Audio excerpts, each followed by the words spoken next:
that's how you differentiate yourself, and you're doubling down on your strengths. And I think as designers, a lot of the time, we don't like to talk about ourselves that much, and we don't really think about like, presenting yourself as like in a sales way and being like really right as a star about, like I'm a star, I do great.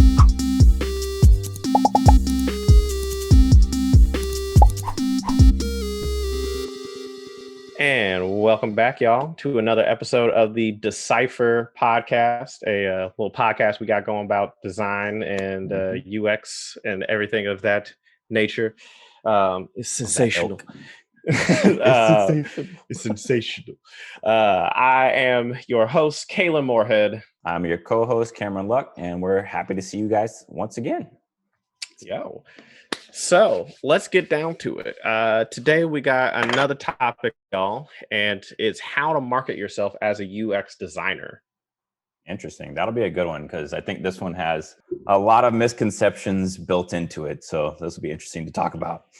Yeah, I think so. And, it is something that we get from a lot of people too, and other things sort of tangentially related to it. So I think it's a very relevant topic for a lot of people. And kind of an evergreen topic in a lot of ways too. Yeah, totally. I just have to comment on the fact that you're wearing the ATLian shirt now. We talked a little bit about this last week. You knew what it was. Does it say Bombs Over Baghdad across the back? It just says 96 because that's the year the album came out. So that makes sense. You know what? It's close enough. That's good enough for me. Well, yeah. So today, how to market yourself as a user experience designer. It's like I was saying, it's always going to be a super relevant conversation because there's always people who want to get into UX design. And, I think both of us are asked a lot of times from just people looking to break into the industry, what does it take to get in there? What do you do? Mm-hmm. How do you set yourself up for success? And, everything like that. And a lot of it, I think, really is going to be about what makes you special. I think that's something that you're going to hear wherever and about a lot of things in life. And, of course. Everyone gets their ribbon and their gold star for being special. But, truly, it is something that you got to consider in all of this. Right. I think when you just say I'm a UX designer, that can mean a lot of different things to a lot of different people. And, when you look at a job listing on one site versus another site and, this company versus that company, everyone's going to have different things that they want. Right. So, for myself specifically, thinking as like a more concrete example, I really market myself as someone who is about design systems and thinking in terms of information architecture and how do you structure things so that way it will work in a expansive system and be able to scale up, have new parts plug into it and all those things. Exactly. And so those are the kinds of things that I really speak to as far as like what my designs are about. And the things that I offer, on top of that, go from everything from research, from sketching, from wireframing, prototyping, and doing this and these different tools and these different ways. But it's really like, what is the thing that, I do best? Yeah. That makes sense to me because I'm like, I think the thing that people don't get a lot of the time is especially when you're first starting out, everything's so daunting. There's so many pieces to the UX process. And I mentor a lot of people that are starting their career. And when you're kind of further along in your career, you don't even realize that there's all these pieces you've picked up and things like that and how daunting it is. But like the thing that's very clear is that when you first start, you don't have a clear separation in your head between like what information architecture or system design or all these things are. So it's very unclear what you're good at or what you've like associated yourself with. And so it's interesting because when you talk about marketing yourself as a designer, like I see so often when I've taught portfolio classes or spoken with designers trying to position themselves, even more senior designers trying to position themselves for certain jobs, they're like looking to brand. And when you're more junior, they're like, I want to brand my site. Like they want to do a lot of visual things. And I'm like, that's not really, you hear it in other realms outside of design about like your personal brand. Your personal brand has nothing to do with visual design, right? And that's kind of what you're getting at is like, how do I approach and solve problems? A large thing with us and our approach to design and this whole podcast and everything we're doing around this is we're looking to diversity, right? and a large amount of a large amount of this work from home life. A large amount of design and being a good designer is you have a diverse skill set and a diverse opinion that's not the same as everyone else, right? So like bringing your unique ability to solve a problem or look at something in a very unique way is not just a design thing. It's not just, oh, because you're a designer, you can uniquely look at this angle. It's also a you thing. So a large amount of your like personal branding and marketing is going to come across. What I tell people all the time is like when you're writing a case study, and the positivity to the case study format is you are writing in your own personal style, and it shows how you approach a problem and how you think, right? So like all of the branding from my perspective is in how you're laying out elegantly and simply your problem solving approach. And then even if you use the same deliverables as me, I'm not even looking at like, oh, me and you both do sketching, me and you both do wireframing. I'm not looking at like, oh, well, he has really nice wireframes. No, I'm looking at why did you use those? Like, what are the details that you focused on? What did you not focus on? How did you use that to inform your next stage of your design process? Why did you do it? What did you cut from the process? What did you add? How did you maintain these relationships with your customer and with your stakeholder across that? That's marketing and branding, because you're a problem solver at the end of the day. It's like you almost want to remove yourself away from like a designer for a second. And we've said it several times on this already. Look at yourself more as a scientist. Like if you were going to be a scientist and you needed to personally brand yourself, how would you do it? Right. You might want to show like your research methods. Or like, oh, I'm really good at this particular mixture of whatever, but it's more about your method and your outcomes. Right. And that's exactly what we're looking at here. Yeah. And, I think that's the big thing to take away from all this is the fact that like, I like what you were saying as far as there's a difference between being like a designer and a problem solver. And I think you're definitely onto something as far as like a lot of people, particularly when you're really fresh into the game, you're thinking like, how do I make this like amazing site and like a great, cool portfolio experience that will really just captivate people? And that's great. That's cool. I'm never going to knock that. But if the things that you're presenting on your portfolio, that's on your polio that you need to take. Shout outs to vaccines. I think it's great that you might have this like super flashy portfolio, that you have all this like great animations and cool text and all your your headers and your footers, and they all match to like the business cards you got and all that kind of stuff. That's great. That's cool. But like at the end of the day, if the content that is on there is not up to snuff, then it's not going to matter. And so it's like some of the best portfolios you get are just real simple, like just sometimes repositories of like, here's just case studies that I've done. And you're like, that's perfect. That's all I need. I think the thing that you were kind of speaking to is this idea of like marketing yourself is more in like how you tell your design story, how you tell your design process. That is marketing yourself as a UX designer. There's always a hang up, I think, from a lot of people that something has to be like very visually compelling, that you have to have like great deliverables and all these like final mock-ups of what the site or this app looks like and how it works. And again, not saying that's not great to have, but if I don't understand how you got from this was the problem that we had to solve to this design and what it did to solve the problem, then it's a wrap. I'm like, it's not someone that I would recommend for a job like that. Yeah. And so like a lot of the times I'll tell you some tips about this too. Cause like when I teach like portfolio classes or I advise people with this, I tell them never start with any visuals. Go into something. I always tell people nowadays use Notion. Go into something like Notion. If you don't have it, you should download it. It's free. It's an awesome wikiing type of tool. We use it for everything. Go into Notion, write out exactly what happened from top to bottom on this entire project from memory, because you're gonna say it like how you speak. And then just tweak a few things here and there, cut out the parts that you don't need. But like, I just try to write out the entire process and be like, okay, let me reframe this as a problem, a challenge. And then you add your assets in after, almost like you're building a presentation, right? Like you add the assets in after you have the content, and then you move that onto a website. Sometimes I've gotten portfolios strictly from Notion with like case studies or from like a Google Drive or a PDF. And those have been just as successful getting a UX role as the ones with crazy websites, right? I've invested in a website and things like that because I want to stand out in certain ways around like particular skill sets, but you don't have to, right? I'll talk to that point in a second around like some of my other advice on marketing yourself. But I was going to ask you, like, if you were going to give like one tip on how to market yourself, what would it be?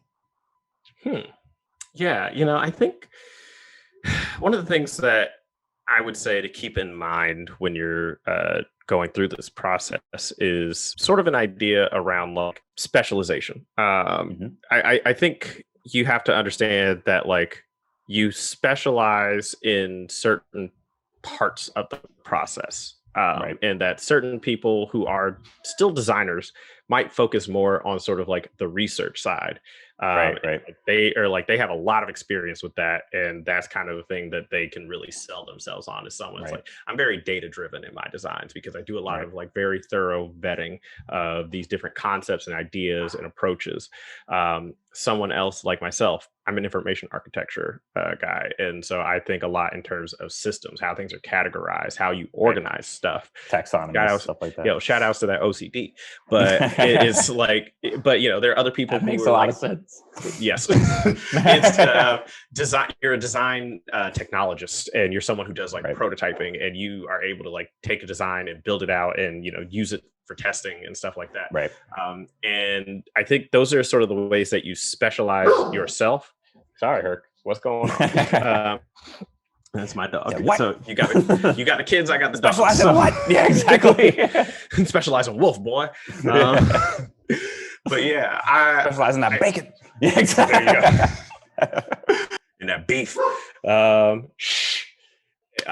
So I think there's the specialization, but also understanding that you have to have a toolkit behind how you operate, and that as a designer, you're required to pull different things out of that toolkit from time to time. Yeah. And being able to adjust to that, sometimes you play more to what some of the specialties are, but you got to understand like there are times where I might be a prototypist, but I need to do a lot of research on this thing. Right. And that makes a lot of sense because and you don't have to be good, like the best at every tool. That's the thing. No. Like you have to have an understanding of them. You might learn prototyping on the fly. You might that's perfectly fine. But the whole concept is like you can grasp those things and you're able to tap into them when you need to. Right. And I'm like, I really like what you said about that too, because like there's a difference between having a base level understanding of the things versus like specializing or being like really good at certain things, right? So like the thing I always say, and this is my tip for that same thing is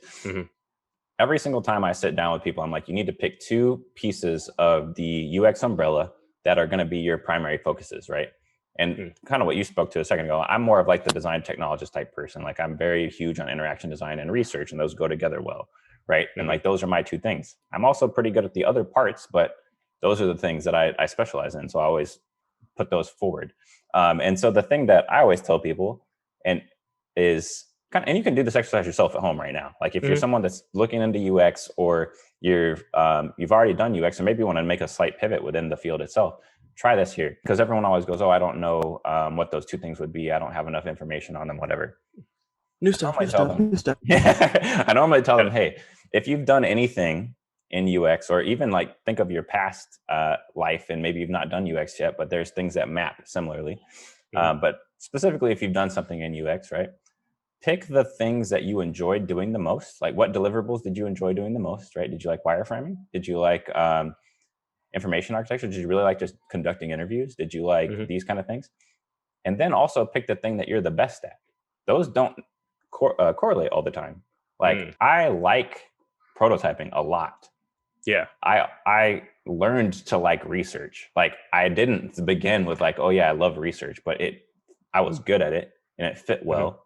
And it became this thing that I could do, right? And then you double down on those two things.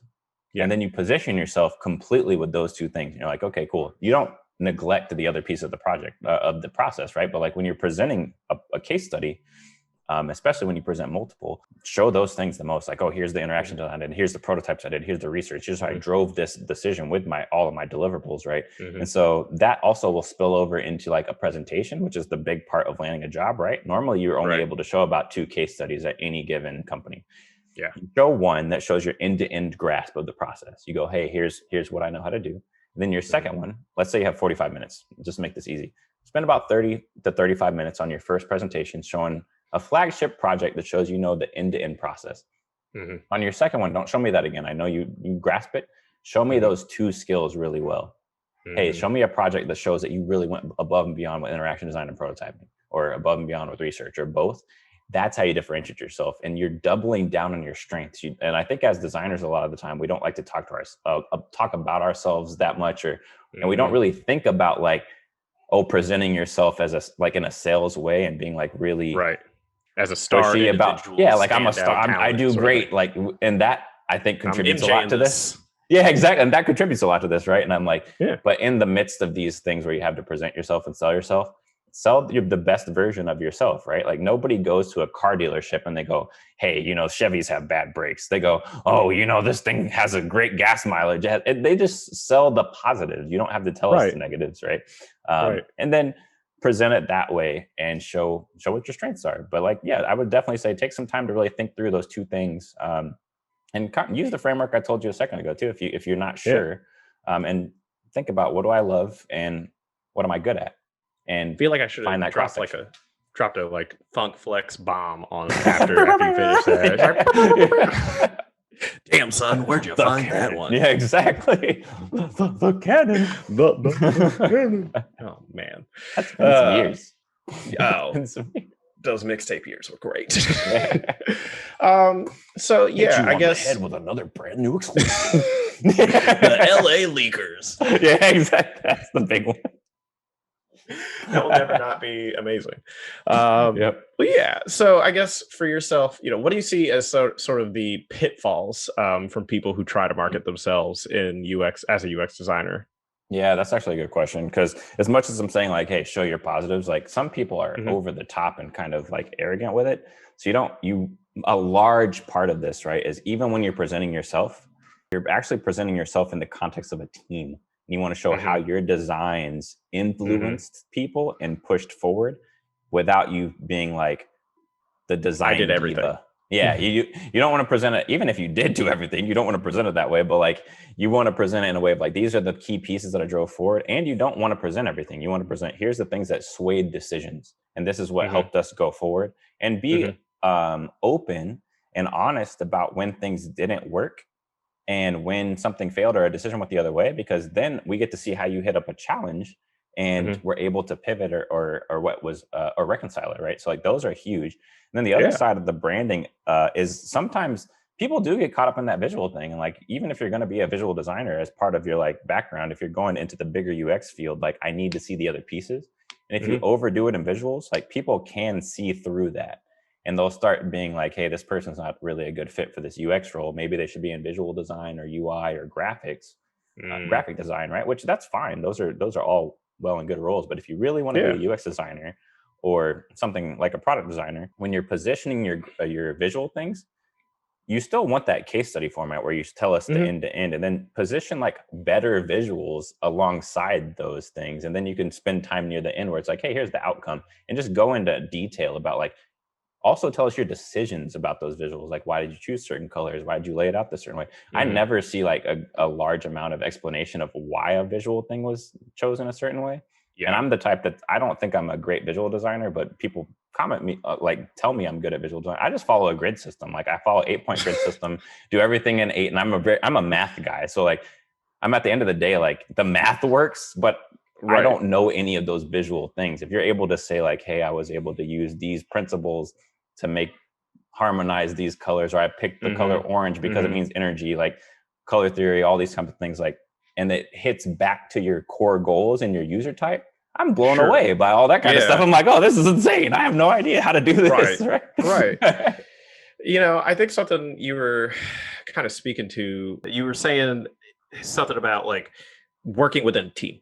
I think there is an inclination to either oversell or undersell your contributions on a project. And that is something that I know I have dealt with, that I know plenty of other people have had issues with. And I think you have to have a good mindset of, there is the rare project that you will probably do, particularly if you work for a company. If you were been a freelancer, it's possible, but like you didn't pick up this whole thing and then just move it from the start line to the end line by yourself, to the finish line by yourself. There are people who you deal with. And sometimes it's just your client. If you are a freelancer, it is the client, and you have to like just deal with them and make sure they're happy and make sure you're understanding what their issues are. But you're, developing this and designing it and doing all these things on the back end by yourself. Or you could be in a much more team setting at a company where, you're working alongside engineers, PMs, stakeholders, senior leadership, whomever. And you have to be able to speak to the fact that, like, I did these things. I worked on this, this, and this, but at the same time, I also incorporated things from this person. I went to this 100%. person to like get not even like just to get approval on this thing, but to like get their like buy-in so they understand what I'm going with. This is how I influence those kind of things. I sat down with the devs to make sure that they understood how this is supposed to be executed, why it was important that done that way, and I met with them beforehand to make sure we could do something like that. This is feasible. Like, all those different kinds of things. Because I think, like you were saying, to how you're going to present your projects, if you're having two case studies where you have one that's more sort of like just this passion project or just something that's a really cool example of like stuff you did, I think I expect someone to be a little bit more of an IC individual contributor on that, and just like they did it by themselves. But if you're working on this end-to-end process, it's much more. You definitely need to explain, it's like, where was I working with other people? How well was I able to work with other people 100%, on this project? Yeah. I think the big thing there too is like there's this hard thing to reconcile in people's heads where like, oh, I was the design owner. When you're the owner of something, that doesn't mean you did all of it, right? Like if I'm an owner of a company, I'm actually delegating a large amount of decisions and tasks, right? But like people feel like they need to control it. That's not what you need to do. You're just shepherding it, right? So like a large amount of something I hear all the time is like, oh, we need to take people along the journey with us. That's what we're trying to see. And I also want to be like, I want to put a small caveat in here for like people that are newer to UX or like in entry level roles. Like this expectation is less about the influence across like leadership and all that stuff. We're more looking for, when you're earlier in your career, we're trying to see the grasp of the basics. Can you do the basic things? Do you have the ability to speak to the design? Do you have the ability to do the appropriate outputs, the appropriate types of work, right? And then lastly, why did you choose those things? I'm actually more concerned with like, oh yeah, I conducted research. And then I say, if I ask you why and there was no reason and no outcome, that's actually more of a problem. Don't present it. So I've had a lot of the time where I've met with people in like boot camps or other places where they're like, oh, we built out mobile wireframes and desktop wireframes. And I'm gonna go, well, you didn't say anything about the mobile all the way through here. Like, why are you showing this at the end? They're trying to show it. Yeah, they're trying to see like, oh, I can design for mobile. But I'm like, none of your case study was about this. It's better to just remove these. Or if you're going to say like, hey, we're thinking about doing responsive later, and these were just some concepts we came up with. But like, don't make that a focal point. And especially like, don't interject something at the end that wasn't part of the challenge, right? So yeah. And I mean, I think that's one of the things that we talk about before in terms of like portfolios and use cases. It's like everything that's in your results at the end of it needs to tie back into something that you 100%. Or I'm going to start going, what is this, bro? It's what like, where did this come from? What's this got to do with anything? Because to me, it don't mean jack. Like to you, 100%. It might mean a lot, but you got to think about your audience here in that case. Yeah.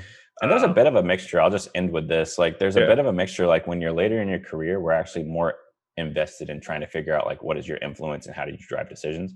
Earlier on, we're more like, hey, how exactly are you using the design process? And do you know it? Do you have a grasp of it? Right. So like, if you're showing me like deliverables that don't line up with like what you're saying, I'm actually going to be quite scared. And like when you're a junior designer, the way that, or someone that's trying to enter the field, right? The way to look at your portfolio is look at every single deliverable you're talking about and ask why. Hey, did this actually help me get closer to the end? And then when you're like more senior, you kind of know how to do that. And you need to start looking through your portfolio and saying, how did this drive the team's decision-making forward? And then start communicating that forward. And how did this drive like my team's decisions, right? So like those are the two differences that we're normally looking for. But when it comes to marketing, hopefully that's helpful for people of all types in the design industry, but like that's normally what it looks like. And the farther you get into leadership and management, things like that, it's more and more on the influence side and much less on the deliverable side, right? It's like, oh, how do you communicate design thinking and get a team to change their processes to fit design into it, right? Right. Naturally, as you're getting older and higher, you're going to have greater opportunity for influence and being able to like influence the people below you, all around below you, above you, and to your side. You got to be able to do that to make it worthwhile. So got to be a little nucleus. Exactly. And I think there was something else in there, but really just the idea that what you're showing in these use cases is work that you've done where you can show like how the design process has worked for you, how you've worked it, Right. and just making sure that you sort of naturally make it a thing of like, hey, this is just what I do. This is how I operate. Yeah, I think the best, I'll end with another analogy as always. The best metaphor I could put for this is like the design process is really just a set of ingredients. You called it a toolbox earlier, right? But like it's a set of ingredients. Sometimes you're going to use flour and egg and sugar and make a cake. Sometimes you're going to use the same type of things and make bread. Sometimes you're going to, and like that's what it is. And you as the designer, yeah, and I'm like, you as the designer get to manipulate and mold not only the design of the product, but the process to fit within your company's needs and build the appropriate thing and influence the appropriate ways, right? There's times where I'm using a part of the design process strictly to influence someone. It's not even for the outcome. Or I'm removing a part of the design process because it's unnecessary to help drive this decision forward, right? So like, think of it that way. You have to have such a good grasp on the process because you're going to have to change it to the needs of your company, right? So like, back to the original question around like branding and marketing, if you can show command over the design process to where you can, and you show me like, oh, in a couple of different ways you were able to manipulate the design process for your needs, I'm sold that you can come work for me. You know what I'm saying? So that's my biggest advice. Yeah. If I had to wrap it up in a nice allegory myself, I feel like it's really like, show me how the sausage is made. Yeah, 100%. That's it. It's like, it's like, it might be a nice chorizo that you plated and everything's beautifully, laid out and, delightful taste and all these things. And I'm like, but how did we get to this point? Right. Like, if you can't explain to me how we got here, we're going to have problems. Right. And then join us next week for Def Jam Poetry right here. Because all we're doing is making ridiculous analogies. This is what we do. It is what we do. We communicate in really strange ways sometimes, but hopefully it's helping you guys. We just tell ourselves little stories and it just kind of breaks it down. But that's what you're supposed to do as a UX designer. That's what you do. We're storytellers, man. We're more storytellers than we are designers. We'll get into that in the future thing. Yeah, exactly. We'll get there. That's going to be on one of those like how we got here episodes. Yeah. When we show you how this sausage was made, man, it's old. It's an old crusty sausage. I think that's everything. Yeah, exactly. That's enough for one episode for sure. Yeah. Well, yeah. So again, thank you for joining us for another episode of DeCypher. If you have any comments, questions, concerns, dial up the 1-800 hotline. I'm definitely concerned. Post them in the YouTube chats, in the comments rather, online when we have some of these social media sites going, and just let us know. Click follow, like, subscribe, share, retweet, everything. Ticket, talk it, put it in your pocket. So take it, talk it, put it in your pocket. That's all we got for today. That's for sure. All right, y'all. That was Cameron Luck. And this is your boy, Kalen Moorhead, and we out. We out of here. Thanks for watching. See you next time. See you next one.